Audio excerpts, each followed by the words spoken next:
నమస్తే, welcome to AC news.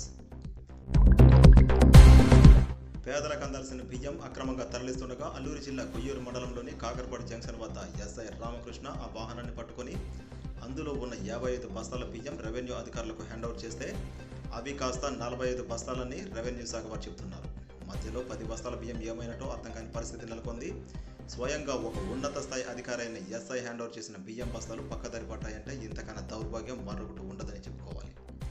2 రోజులుగా అధికారులకు తెలిసేలా ఈ విషయం వార్తల్లో చక్కర్లు కొడుతున్నప్పటికీ ఇది చాలా చిన్న విషయం అన్నట్టుగా విచారణ జరపకుండా నిద్రమైకంలోనే ఉండడం అధికారుల నిర్లక్ష్యానికి నిలువుటద్దమని చెప్పుకోవాలి. ఈ ఒక్క ఇన్సిడెంట్తో అధికారులు ఎంత నిర్లక్ష్యంగా ఉంటున్నారో అన్న విషయం ప్రజలకు ప్రత్యేకంగా చెప్పనక్కర్లేదు. అధికారులు నిద్రమైకం నుండి బయటకు వచ్చేటప్పుడు, విచారణ చేపట్టేటప్పుడు, తప్పు చేసిన వారిపై చర్యలు తీసుకునేటప్పుడు చూడాలి మరి.